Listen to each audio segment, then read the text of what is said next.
복되신 하나님께서 우리에게 놀라운 복을 주십니다. 그 복은 복되신 하나님과 사교하는 것이고 하나님 앞에서 살아가는 것입니다. 그런데 사실 이것이 창조 때 하나님께서 그냥 그렇게 하신 것이에요.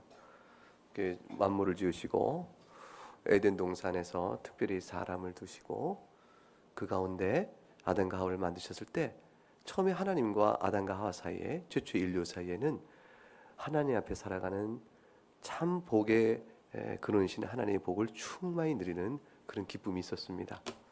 그런데 우리가 성경을 보니까 어때요? 형균이 어때요? 아담이 죄를 범한 후에 하나님께서 어떻게 하셨죠? 1. 에덴에서 계속 죄를 범해서 살게 하셨다. 아니면 에덴에서 내어 쫓으셨다. 1번, 2번? 2번이죠. 내어 쫓으셨습니다. 그 내어 쫓은 것은 하나님께서 그를 불쾌히 여기시고 그를 진노 아래 심판할 대상자라는 뜻이에요.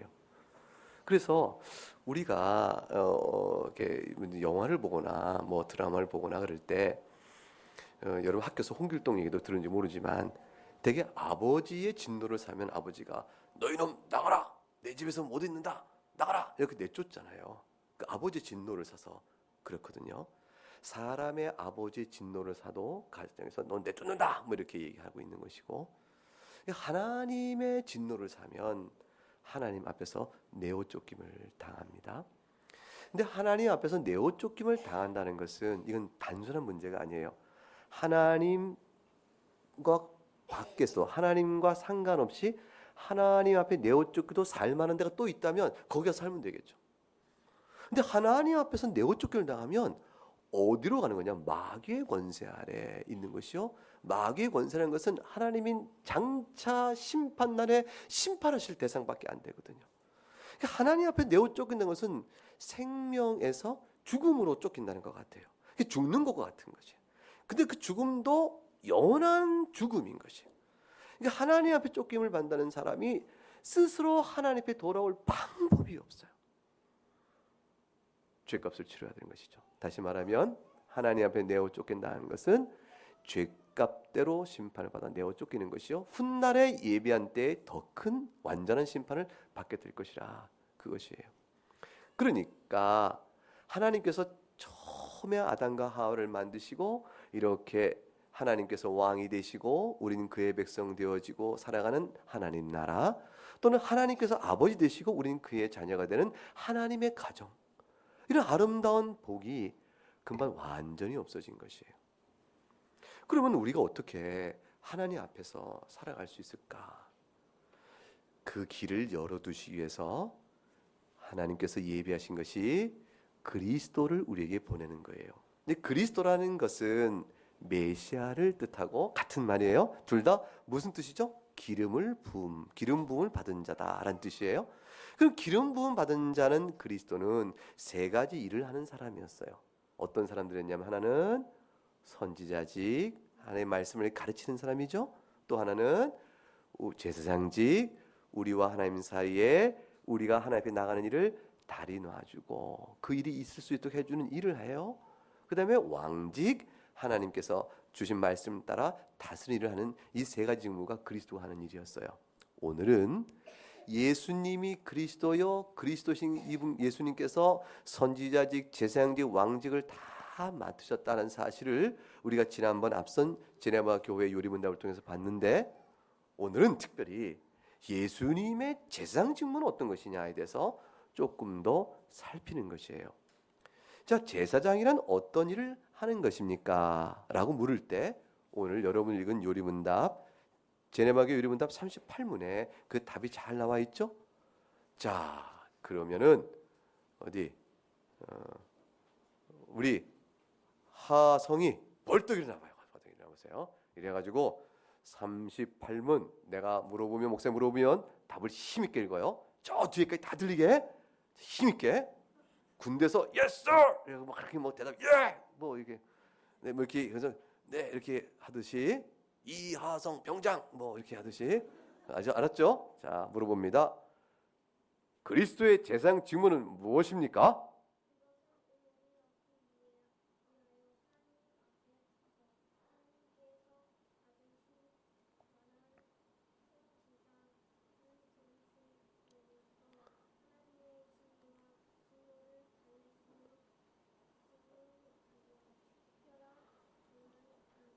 아, 그래요. 우리 하성이 읽었는데 뒤에 잘 들렸어요?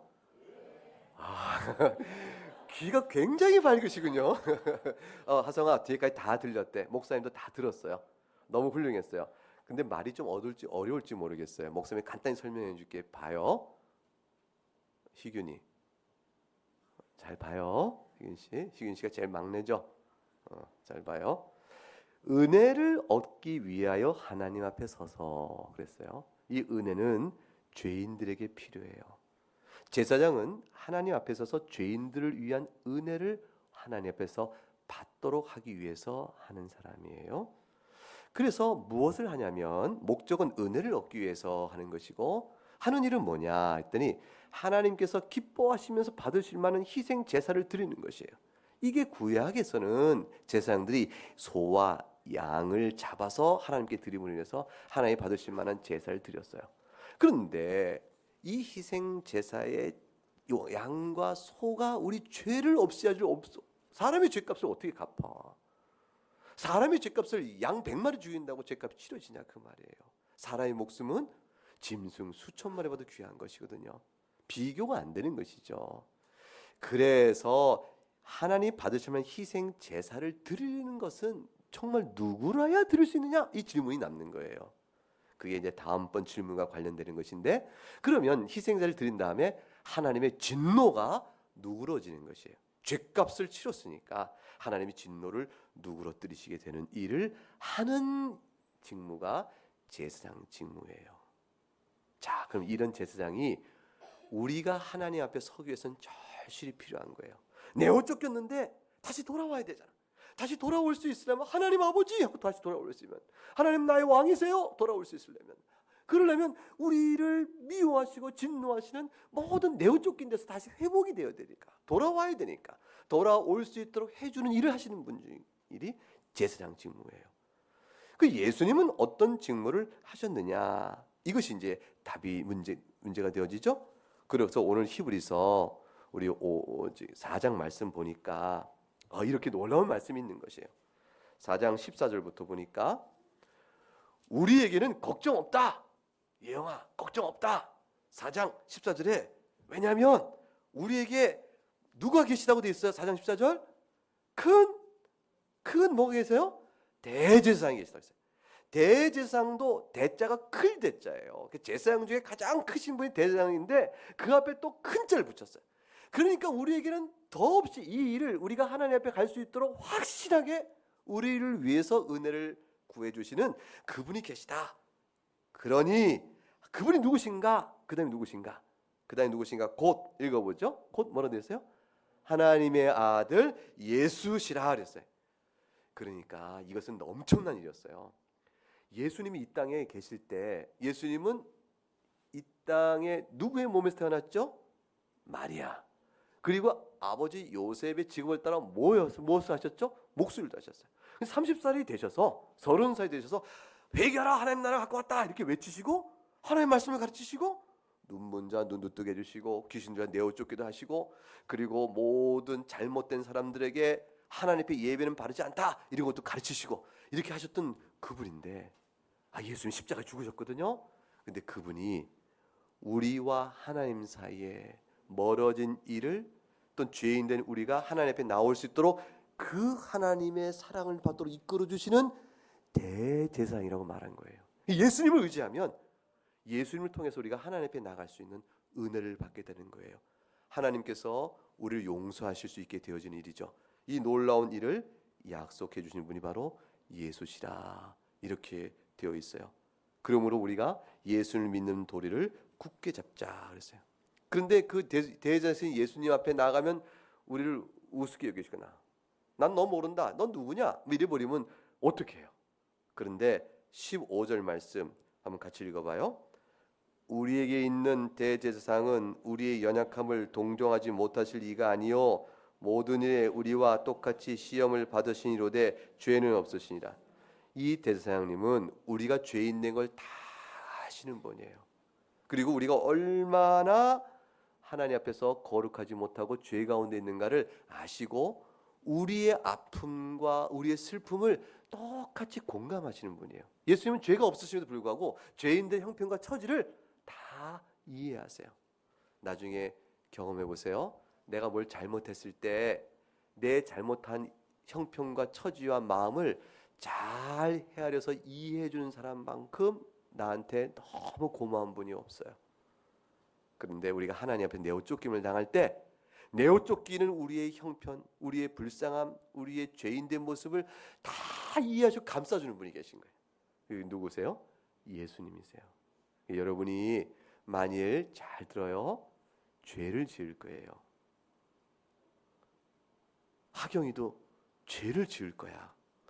목사님은 예언을 해. 고은이 너 죄를 지을 거야.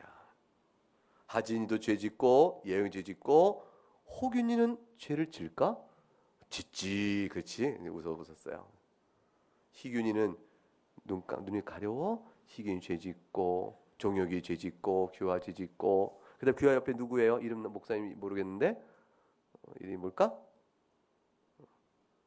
이름이 뭐야? 응? 박성우도 죄 짓고 이름 똑바로 잘 얘기했죠. 동선이는 어때요? 죄 져요? 죄 짓죠. 우리 모두가 다 죄를 져요. 목사님도 죄를 져요. 죄를 지면 마음이 불안해요. 심장도 벌떡벌떡 뛰고 어떡하지? 어떡하지? 그러다 하나님을 생각하면 더 두려운 거예요.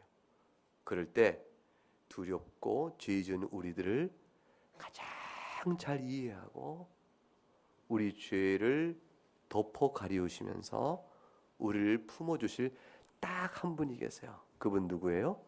예수님이에요. 엄마 아빠 못해요. 목사님 못해요. 그러나 예수님은 그러세요. 예수님 앞에 나가면 그래서 우리를 16절 읽어보세요. 16절 그래서 시작. 그러므로 우리는 긍휼하심을 받고 때를 따라 돕는 은혜를 얻기 위하여 은혜의 보좌 앞에 담대히 나갈 것이라. 그래서 하나님의 긍휼은 뭐냐면 어떤 사람이 범죄 잘못했어요. 잘못했는데 용서해 주세요. 불쌍히 여겨 주세요. 막 이럴 때 불쌍히 여기는 게 긍휼이에요. 불쌍히 여기시는 은혜를 받고 우리를 도와주는 은혜를 받기 위해서 하나님 앞에 나갈 수 있도록 해주신 분이 예수님이시라. 그러니까 여러분이 예수님 믿어야만 하나님 앞에 나갈 수 있고 예수님 믿을 때 하나님의 자녀라 칭하는 복을 받을 수 있어요. 근데 예수님은 인간 사람인 대제사장은 절대로 못하는 한 가지를 또 하셨어요. 그게 뭐냐면 자 대제사장이 자기가 죽어요. 아니면 양을 잡아 바쳐요. 소를 잡아 바쳐요.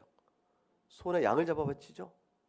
그런데 예수님은 대제사장이어서 우리의 허물을 가려주시고 하나님께 제사를 드리면서 누가 어떤 제물을 바치냐 이거예요. 예수님이 어떤 제물을 하나님께 바치냐 그 말이에요. 근데 예수님은 제사를 드리는 제사장이시면서 자신을 바치시는 제사장이세요. 그래서 예수님은 소를 필요하지 않으세요. 양을 필요하지 않으세요. 우리 죄를 용서할 수 있도록 하나님 앞에 나가는데 예수님은 자기 자신을 내어주시는 것이에요. 자기 자신을 제물로 바치세요. 그래서 오늘 그것이 성경 히브리서 10장을 보세요. 10장. 오늘 10장 말씀에 너무 놀라운 말씀이 있어요. 자, 율법은 앞으로 있을 좋은 일의 그림자일 뿐이요. 참 형상, 참 실체, 그 본격적인 것은 아니다. 그 말이에요. 해마다 늘 드리는 동일한 제사는 우리를 온전하게 할 수 없다. 예컨대 4절 읽어볼까요? 4절 시작. 이는 황소와 염소의 피가 능히 죄를 없이 하지 못함이라. 그래서 구약의 제사장들이 사람 제사장이 동물 잡아들여서 이렇게 죄를 속죄해 주세요, 죄를 용서해 주세요라고 해도 하나님께서 그 약속에 따라 그 제사를 받으시지만 실제 우리 죄를 짐승의 피가 없이 할 수 없다. 그럼 누가 할 수 있느냐? 그래서 놀라운 말씀이 나와요. 주님 5절 하나님이 제사와 예물을 원하지 아니하시고 오직 나를 위하여 한 몸을 예비하셨다. 나를 위해서. 김병훈 목사를 위해서 한 몸을, 이 한 몸은 누구냐면 예수 그리스도를 예배하셨다 그 말이에요. 그래서 예수님이 십자가에 죽으심으로 동물, 소가 죽고 염소 죽고 양 죽이고 비둘기 죽이고 그 피를 흘려 하나님 앞에 제사 드릴 때 그 짐승들처럼 그 동물들처럼 예수님이 십자가에 죽으심으로 내 죄를 완전히 씻기시는 일을 하셨다. 그 예수님 하신 제상사역의 가장 중요한 부분이에요. 그 성경은 예수님의 제상사역을 가장 많이 설명하고 가장 그 강조를 많이 해요. 그래서 제네마교회 요리문답 43문에 이렇게 질문하고 이렇게 답이 정리가 되어 있는 것이에요. 보죠. 43문 그리스도의 제상 직무로 인해 어떤 목적이 이루어집니까? 그랬죠? 한번 읽어보죠. 목사님 그만할 때가 제가 그만할 때까지 우리 한번 어른들은 가만히 있고 우리 앞에 유초동부 어린아이들만 힘차게 읽어봅니다. 시작. 우선적으로 그리스도는 이 직무로 인하여 우리를 하나님 아버지와 화목하게 하시는 중보자가 됩니다. 또한 하나님께 나아갈 수 있는 길을 열어주시어 우리로 하여금 하나님 앞에 담대하게 나아갈 수 있게 하십니다. 거기까지 읽었어요. 그것이 지금까지 설명드린 하나님의 말씀의 근거에 설명한 데는 바로 그분이에요. 죄를 생각하면 아무도 하나님의 거룩한 빛 앞에 나갈 수 없고 하나님 앞에 나갈 수 없어요. 그래서 보통 너는 하나님이 어떠니 물어보면 하나님 무서운 분이에요. 그 말을 해요. 맞아요. 하나님은 죄인에게는 너무너무 무서운 분이에요. 근데 하나님이 예수님을 믿는 사람에게는 너무나 부드럽고 너무나 자애롭고 너무나 사랑이 많으세요. 예수님 안에 있는 사람들에게는 하나님께서 어쩔 줄 몰라 하세요. 예수님이 하나님 마음에 꼭 들었고 예수님 안에 있는 사람들은 똑같이 죄인이 할지라도 예수님 안에 들어가 있어서 하나님 너무 그를 이뻐하게 돼 있어요. 여러분이 예수님 안에 있으려면 어떻게 하는 거냐면 예수를 믿고 의지하는 것이에요. 예수님이 나의 구주시요 나를 위해 나의 죄를 위해 죽으셨습니다. 나의 대제사장이요 나를 위해 죽으신 희생 제물입니다. 이거를 믿으면 예수님 안에 쏙 들어가는 거예요. 그 예수님 쏙 들어가면 예수님의 희생 제물이 내 죄를 싹 덮어버렸고요. 깨끗이 했고 예수님이 제사장으로 나를 하나님 앞에 싹 놓으시니까 하나님께서는 우리를 죄인됨에도 불구하고 사랑하세요. 그 허물을 다 용서하세요.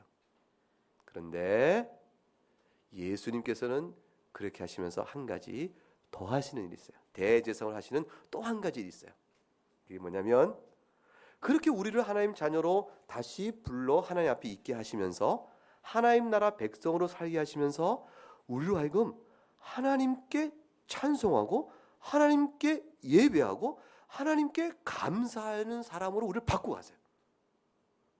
그래서 우리가 이제 마음이 싹 바뀌어져서 예수님의 대제상 사역을 잊고 하나님 앞에 나온 우리는 하나님 너무 감사합니다라는 마음으로 하나님께 막 찬송을 드리고 하나님께 예배해요. 우리가 찬송을 예배하는 것을 성경에 뭐라고 했냐면 너희가 하나님께 드리는 제사다 그러는 거예요. 사실 제사는 예수님이 다 드렸어요. 그런데 우리가 예수님 안에 있어서 예수님 안에 쏙 들어가서 하나님께 너무 감사합니다 라고 감사합니다 하나님 이렇게 고백을 하면 그것이 우리가 하나님께 드리는 제사다 이렇게 간주해 주세요. 하나님 그렇게 받으시는 거예요. 왜냐하면 하나님께서 받으시니까 우리가 드리는 예배를 하나님 받으시니까 우리 예배가 하나님께 드리는 제사와 같고 하나님의 오늘 아침 예배 때 들은 것처럼 하나님을 사랑하여 하나님 말씀에 순종하니까 하나님이 그걸 기뻐하시면서 그걸 받으심으로 하나님께 드리는 제사가 되고 그러는 거예요. 그래서 마치 우리가 하나님 말씀을 잘 지키고 하나님께 예배하면 예수님이 하나님께 제사를 드린 것처럼 우리도 하나님께 제사를 드리는 그런 일을 참여하는 사람이 되는 게 되어버려요. 그래서 오늘 보세요. 성경 로마서 12장 아까 희균이 찾다가 못 찾은 것 같아요. 잘 찾았나 보세요. 희균이가 찾으면 모든 교인이 다 찾은 거예요. 히브리서 12장 1절 말씀. 희균이 찾았으면 찾았다고 말해줘요. 히브리서 12장 로마서 12장 찾았어요? 형이 찾아주고 있어 대신. 그 은혜가 있군요. 그래서 형제는 용감했다. 형제는 도왔다. 자, 찾았어요? 그러면 김희균 12장 1절과 2절을 저 끝에까지 들리게끔 한번 큰 소리 읽어봐요. 시작. 어디요? 12장 1절.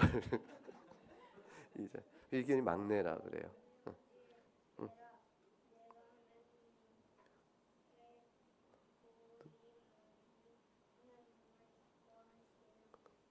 간산제물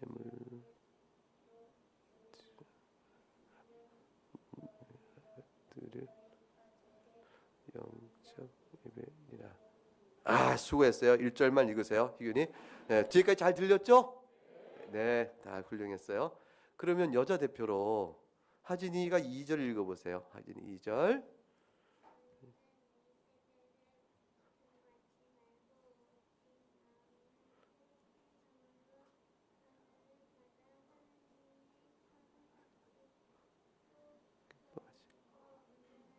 뜻이 무엇인지. 그래요. 뒤에 잘 들렸어요? 네, 너무 잘 들렸어요. 너무 훌륭해요. 그래서 오늘 로마서 12장이 너무 중요한 말씀을 하고 있어요.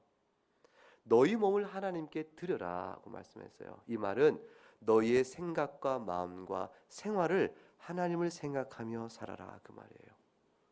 그렇게 살면 너희가 하나님 앞에 예배를 드리는 것이요 제사를 드리는 것이라 그랬어요. 죽어서가 아니고 살아서 드린 제사라 그거예요. 하나님을 사랑하고 하나님의 말씀을 지켜나가며 그 마음이 새로워져서 하나님이 무엇을 기뻐하실까? 하나님이 기뻐하신 선한 건 뭘까? 이것을 생각하며 주님 앞에서 살아가면 죽어서 제물 드리는 게 아니라 살아있는 채로 하나님께 제사를 드리는 것이라 그랬어요. 이것이 예수님 안에 있는 사람이 예수님의 제사에 함께 참여하는 방법인 거예요. 너무 복된 것이고 우리가 예수님 안에서 해야 될 성도의 신자의 예수님 믿는 사람의 책임인 것이에요. 그래서 자 다시 한번 오늘 제네바 교회 유리문답 43문 아까 그만했는데 그 다음부터 읽어보죠. 그리고부터 찾았어요? 그리고 시작. 그리고 우리 자신과 우리의 모든 것을 그에게 희생 제물로 드리게 하십니다. 그리하여 그리스도께서 자신의 제사장 직무로 인하여 우리를 자신의 것으로 삼으시는 방식을 알 수 있게 합니다. 만문장은 너무 말이 이렇게 저렇게 어렵게 돼 있어요. 근데 그 말은 우리가 하나님 앞에서 하나님의 말씀을 잘 지켜나가는 하나님께 감사하는 마음으로 하나님께 예배하고 하나님의 말씀을 지키는 순종을 하면 그것을 하나님께서 드리는 예배로 받으시면서 우리가 예수님이 행하시는 제사장의 직무에 우리도 참여하는 자로 만드십니다. 그것이 바로 예수님의 제사장 직무로 인해서 우리가 예수님께 속해 있게끔 하시는 방식입니다. 이렇게 하셨어요. 그래서 예수님의 제사로 희생자 우리는 믿음으로 예수님 안에 들어가요. 그렇게 된 자에게 예수님이 희생하시는 제사장 직무에 참여하도록 이끄세요. 그 참여는 우리를 구원하기 위해서가 아니라 구원받은 자의 감사와 행복을 위해서예요. 우리는 우리 스스로 제사를 드려서 우리들을 구원하는 것은 아니에요. 그러나 예수님의 희생 제사로 구원을 받고 하나님 나라의 백성으로 서게 되어지면서 이와 같이 하나님께 예배하고 하나님 뜻 순종함으로 인해서 우리는 그 감사로 하나님께 나가는 우리도 제사를 드리는 놀라운 사람으로 복을 받게 되는 것이에요. 이게 성도가 살아야 될 삶의 이유요 목적이 되어지는 것이에요. 자, 예수님의 제사장 직무에서 오늘 배웠어요. 이 말씀을 마음에 잘 새기고 예수님 외에는 죄 용서 받을 다른 길이 없다는 사실을 잘 마음에 두어야 할 것이에요. 기도하겠습니다. 하나님 아버지